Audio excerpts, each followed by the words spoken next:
திண்டுக்கல் மாவட்டம் நத்தத்தில் ஸ்ரீ மாரியம்மன் கோயிலில் மாசி திருவிழா நடைபெற்றது. இதனையொட்டி காப்பு கட்டி விரதமிருந்து பல்லாயிரக்கணக்கான பக்தர்கள் ஊர்வலமாக பால்குடம் எடுத்து வந்தனர். பக்தர்கள் எடுத்து வந்த பால்குடத்தில் இருந்து அம்பாளுக்கு சிறப்பு அபிஷேகங்கள் செய்யப்பட்டது.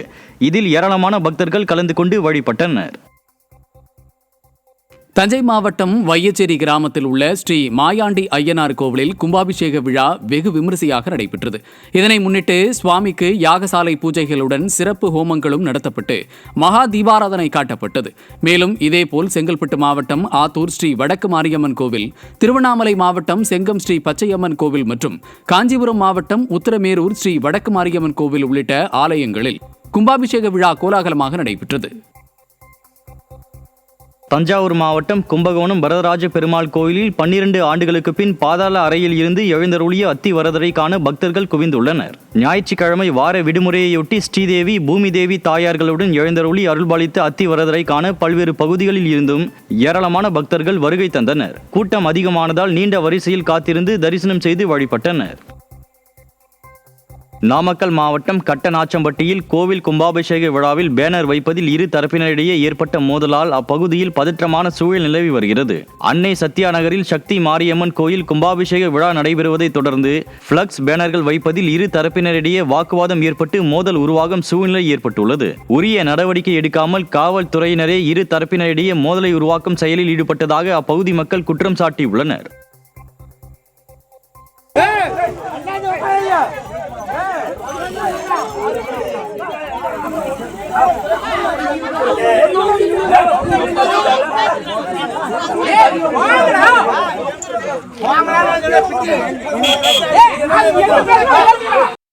சேலம் மாவட்டம் மேட்டூரில் கட்டி முடிக்கப்பட்டு 4 ஆண்டுகள் ஆகியும் பயன்பாட்டிற்கு வராத நவீன எரிவாயு தகன மேடையால் வரிப்பணம் வீணடிக்கப்பட்டதாக பொதுமக்கள் குற்றம் சாட்டியுள்ளனர். பிஎன்பட்டி, புதுசாம்பள்ளி உள்ளிட்ட பகுதியைச் சேர்ந்த 17,000 மக்களின் பயன்பாட்டிற்காக 1.25 கோடி ரூபாய் மதிப்பீட்டில் கட்டப்பட்ட நவீன எரிவாயு தகன மேடை 4 ஆண்டுகளாக திறக்கப்படாமல் வீணாகி வருகிறது. இதனால் சடலங்களை 15 கிலோமீட்டர் தொலைவுக்கு எடுத்து செல்லும் அவலநிலை நீடிப்பதாக குற்றம் சாட்டும் பொதுமக்கள் மக்களின் வரிப்பணத்தை வீணடிக்காமல் உடனடியாக தகன எரிவாயு மேடையை திறக்க வேண்டும் என அரசுக்கு கோரிக்கை விடுத்துள்ளனர். கடலூர் மாவட்டம் காட்டுமன்னார் கோவில் அருகே அரசு டாஸ்மாக் மதுபான கடையில் போலி ரசீது கொடுத்து மது பாட்டில்கள் வாங்கி சென்றவரை பிடித்து ஊழியர்கள் தர்ம அடி கொடுத்தனர். தெற்கிருப்பு மேம்பாலம் பகுதியில் உள்ள டாஸ்மாக் கடைகளில் ஜிபே, பேடிஎம் மூலம் மதுபான விற்பனை நடைபெற்று வருகிறது. இந்த நிலையில் கூட்டத்தை பயன்படுத்தி 40 வயது மதிக்கத்தக்க ஒருவர் போலி ஏடிஎம் பில்லை காட்டி 2,000 ரூபாய்க்கு மது பாட்டில்கள் வாங்கி சென்றுள்ளார். அந்த பில் பெட்ரோல் பங்கில் பெட்ரோல் போட்ட பில் என்பது தெரியவந்ததை அடுத்து மது பாட்டில்கள் வாங்கி சென்றவரை ஊழியர்கள் விரட்டி சென்று பிடித்து தர்ம அடி கொடுத்தனர். வார விடுமுறையை கொண்டாட சேலம் மாவட்டம் ஏற்காட்டில் ஏராளமான சுற்றுலா பயணிகள் குவிந்தனர். விடுமுறை நாட்களை கொண்டாடி மகிழ தமிழகத்தின் பல்வேறு மாவட்டங்களில் இருந்து ஏற்காட்டிற்கு ஏராளமான சுற்றுலா பயணிகள் வருகை தந்தனர். சுற்றுலா பயணிகள் முக்கிய சுற்றுலா தலங்களான ஏற்காடு ஏரி, கரடி குகை உள்ளிட்ட பகுதிகளையும் இயற்கையின் அழகையும் கண்டு ரசித்தனர். மேலும் ஏற்காட்டில் நிலவும் குளிர்ச்சியான காலநிலையையும் சுற்றுலா பயணிகள் அனுபவித்தனர். திருவள்ளூர் மாவட்டம் திருத்தணி சுப்பிரமணிய சுவாமி திருக்கோயிலில் பக்தர்களுக்கு வழங்கப்படும் அன்னதானம் செய்யக்கூடிய இடம் சுகாதாரமற்ற நிலையில் இருப்பதாக குற்றச்சாட்டு எழுந்துள்ளது. திருத்தணி சுப்பிரமணிய சுவாமி திருக்கோவிலுக்கு வரும் பக்தர்களுக்கு இந்து சமய அறநிலையத்துறை சார்பில் அன்னதானம் வழங்கப்படுகிறது. இந்நிலையில் உணவுகள் சமைக்கப்படும் இடம் சுகாதாரமற்ற முறையில் உள்ளதாகவும் உணவுகளை மூடி வைக்காமல் இருப்பதாகவும் பக்தர்கள் குற்றம் சாட்டியுள்ளனர். திமுக ஆட்சியில் அறநிலையத்துறை கோயில்களின் ஒண்டியல் பணத்தின் மீது மட்டுமே குறியாக இருப்பதாகவும் பக்தர்களின் நலனில் அக்கறையின்றி செயல்படுவதாகவும் மக்கள் குற்றம் சாட்டியுள்ளனர்.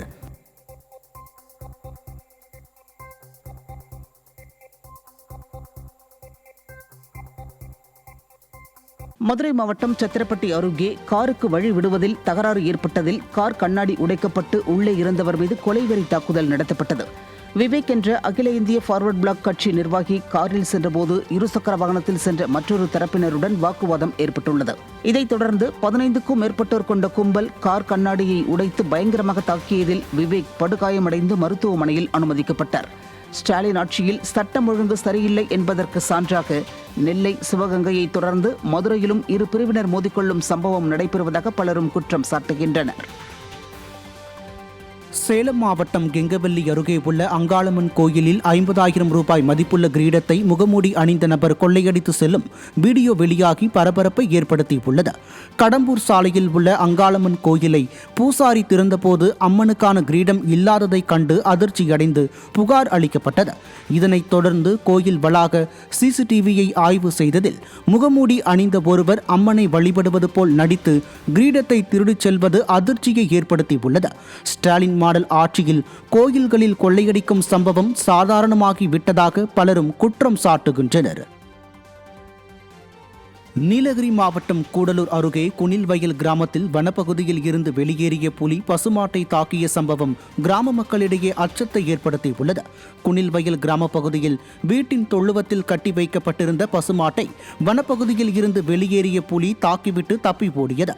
இதில் பசுமாடு படுகாயமடைந்த நிலையில் புலியின் தாக்குதலால் அப்பகுதி மக்கள் அச்சமடைந்துள்ளனர். மேலும் இந்த புலியை வனத்துறையினர் வனப்பகுதிக்குள் விரட்ட வேண்டும் எனவும் மக்கள் வலியுறுத்தியுள்ளனர். திமுக ஆட்சியில் வனத்துறையினரின் அலட்சியத்தால் பொதுமக்களின் பாதுகாப்பு கேள்விக்குறியாகி உள்ளதாக மக்கள் வேதனை தெரிவித்துள்ளனர். சேலம் மாவட்டம் சங்ககிரி அருகே 3 பேரை கடத்தி 90,000 ரூபாய் பணத்தை பறித்த 5 பேர் கொண்ட கும்பலில் 3 பேர் பிடிபட்டனர். மேற்கு வங்கம் மாநிலத்தைச் சேர்ந்த சகாருதீன், ஜஸ்முதீன் மற்றும் நஜ்மல் ஆகியோரிடம் வேலை வாங்கி தருவதாக கூறி சங்ககிரி வரவழைத்த 5 பேர் கொண்ட கும்பல் கடத்திச் சென்று கடுமையாக தாக்கி 90,000 ரூபாய் வரை பறித்துவிட்டு தப்பியது. இது குறித்த புகாரில் திருச்செங்கோட்டைச் சேர்ந்த சோமசுந்தரம், கைலாசபாளையத்தைச் சேர்ந்த கௌசிக் குமார் மற்றும் ஈரோட்டைச் சேர்ந்த இளையராஜா ஆகியோர் பிடிபட்ட நிலையில் தலைமறைவான அஜித் மற்றும் கோகுல்ராஜை பிடிக்க முடியாமல் ஸ்டாலின் அரசின் காவல்துறை திணறி வருகிறது.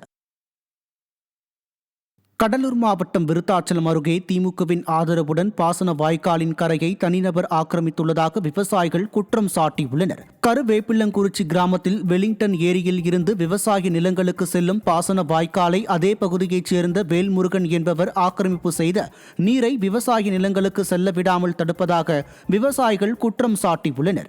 இதுகுறித்து அதிகாரிகள் மற்றும் பொதுப்பணித்துறையிடம் புகார் அளித்தும் இதுவரை நடவடிக்கை எடுக்கவில்லை என விவசாயிகள் வேதனை தெரிவித்துள்ளனர். திமுக ஆட்சி தொடர்ந்து விவசாயிகளுக்கு எதிராக செயல்படுவதாக குற்றம் சாட்டியுள்ளனர். இது வரைக்கும் வழி விடாமல் 3 வருஷமாக சித்திரவதைப்படுத்திட்டான். என்னால் இதில் ஒரு விவசாயம் பண்ண முடியாமல் என்னை பாதிக்குது. ஏதோ ஒரு தண்ணியோ எருவோ எதுவுமே பண்ண முடியாத அளவுக்கு என்னை பழி வாங்கிட்டாங்க. அதிகாரி கலெக்டர்கிட்ட நேராக மனு 3 தடவை கொடுத்தாச்சு. முதலமைச்சருக்கு 4-5 தடவை பெட்டிஷன் போட்டாச்சு. அடுத்தது கலெக்டர் பிடபிள்யூ கொடுத்தாச்சு, தாசில்தார் கொடுத்தாச்சு. எல்லாருக்கும் பெட்டிஷன் பண்ணி நேராகவும் போய் பார்த்துட்டு வந்துட்டோம். ஆனால் எந்த ஒரு நடவடிக்கையும் கிடையாது. வேலூர் மாவட்டம் பேரணப்பட்டு அருகே போலி மதுபானம் தயாரித்த 40 வழக்குகள் நிலுவையில் உள்ள இளைஞர் சிக்கினர். கோட்டச்சேரி பகுதியைச் சேர்ந்த மைக்கேல்ராஜ் என்பவரது வீட்டில் சுமார் 50 கர்நாடக மதுபான பாட்டில்கள், போலி மதுபானம் செய்ய வைத்திருந்த ரசாயனங்கள் மற்றும் போலி மது பாட்டில்கள் சிக்கியது. இதையடுத்து ராஜு சிக்கிய நிலையில் அவரது தம்பி அன்பரசன் தலைமறைவாகியுள்ளார். திமுக அரசு குற்றவாளிகள் மீது உரிய நடவடிக்கை எடுக்காததால் குற்றவாளிகள் அச்சமின்றி தொடர் குற்ற சம்பவங்களில் ஈடுபடுவதாக மக்கள் குற்றம் சாட்டியுள்ளனர். விருதுநகர் மாவட்டம் காரியப்பட்டி அருகே தெற்காற்றின் ஆற்றங்கரையில் 2 இடங்களில் குவிக்கப்பட்டிருந்த 10 யூனிட் ஆற்று மணல் பறிமுதல் செய்யப்பட்டது. ஆத்திக்குளம் பேருந்து நிறுத்தம் பின்புறமுள்ள தெற்காற்று ஆற்றங்கரையில் 2 இடங்களில் சட்டவிரோதமாக வைக்கப்பட்டிருந்த தலா 5 யூனிட் மணல் பறிமுதல் செய்யப்பட்டன. தெற்காற்று ஆற்றுப்படுகையில் தொடர்ச்சியாக சட்டவிரோத மணல் திருட்டு சம்பவங்கள் அனுதினமும் நடைபெற்று வருவதாக பொதுமக்கள் குற்றம் சாட்டுகின்றனர். சென்னை ஆர்கே நகர் எழில் நகரில் 110 கோடி ரூபாய் மதிப்பீட்டில் கட்டப்பட்டு கடந்த மாதம் முதல்வரால் திறக்கப்பட்ட புதிய மேம்பாலத்தின் வர்ண பூச்சிகள் பெயர்ந்து விழுவது அதிர்ச்சியை ஏற்படுத்தியுள்ளது. மக்கள் பயன்பாட்டிற்கு வந்த சில நாட்களிலேயே வர்ணம் உதிர்ந்து வருவதை பார்த்து அரசு பாலத்திற்கும் ஸ்டிக்கர் தான் ஒட்டி உள்ளதா என பொதுமக்கள் ஆவேசமாக கேள்வி எழுப்புகின்றனர். கோடிக்கணக்கான வரிப்பணத்தில் கட்டப்பட்ட பாலத்தின் தரம் குறித்து அரசு உரிய விளக்கம் அளிக்க வேண்டும் என அப்பகுதி மக்கள் வலியுறுத்தியுள்ளனர். சென்னை ராயபுரம் கல்மண்டபம் பேருந்து நிறுத்தம் அருகே குடிபோதையில் ஏற்பட்ட தகராறில் ஒருவர் மீது 3 பேர் கொலைவெறி தாக்குதல் நடத்தி இருப்பது அதிர்ச்சியை ஏற்படுத்தியுள்ளது. ராயபுரம் பகுதியைச் சேர்ந்த கூலி தொழிலாளி எத்திராஜ் நண்பர்களுடன் சேர்ந்து மது அருந்திய போது வாக்குவாதம் ஏற்பட்டு கைகலப்பாக மாறியுள்ளது. அப்போது அவர்கள் எத்திராஜை கடுமையாக தாக்கி சாலையோரத்தில் விட்டுச் சென்றனர். பூரண மதுவிலக்கு அமல்படுத்துவதாக கூறி ஆட்சிக்கு வந்த ஸ்டாலின் மதுக்கடைகளின் எண்ணிக்கையை நாளுக்கு நாள் அதிகரித்து வருவதே இதுபோன்ற சம்பவங்களுக்கு காரணம் என குற்றம் சாட்டப்படுகிறது. நாமக்கல் மாநகராட்சிக்குட்பட்ட கொசவம்பட்டியில் நள்ளிரவில் வீடுகளில் கொள்ளையடிக்க முயன்ற திருடன் பிடிபட்டான். மணிகண்டன் என்பவர் வெளியூர் சென்றிருந்த நிலையில் வீட்டில் அவரது மனைவி நித்யா தனியாக இருந்துள்ளார். நள்ளிரவு 2 மணிக்கு முகமூடி அணிந்த மர்ம நபர் ஒருவர் கையில் ஆயுதத்துடன் கதவை தட்டி திறக்க சொல்லி மிரட்டியுள்ளார். இதனால் அதிர்ச்சியடைந்த நித்யா குடும்பத்தினரை தொலைபேசியில் தொடர்பு கொண்டுள்ளார். இதனை அறிந்த திருடன் அங்கிருந்து தப்பிச் சென்ற நிலையில் கொள்ளை முயற்சியில் ஈடுபட்ட நபர் அதே பகுதியைச் சேர்ந்த ஜெகநாதன் என்பது தெரியவந்த நிலையில் அவர் பிடிபட்டார். திமுக ஆட்சியில் வீட்டில் நிம்மதியாக தூங்கக்கூட முடியவில்லை என பொதுமக்கள் குற்றம் சாட்டியுள்ளனர். திருநெல்வேலி மாவட்டம் கல்லிடைக்குறிச்சி அருகே ஓசியில் பரோட்டா கேட்டு ஹோட்டல் ஊழியர்களை தாக்கிய மதுபோதை ஆசாமிகளால் பரபரப்பு ஏற்பட்டது. மேல்முக நாடார் தெருப்பகுதியில் உள்ள உணவகம் ஒன்றிற்கு வைராவி குளத்தை சேர்ந்த கருத்தப்பாண்டி, அருண், ராஜ் ஆகியோர் மது அருந்துவிட்டு வந்து ஓசியில் பரோட்டா கேட்டு தகராறில் ஈடுபட்டுள்ளனர்.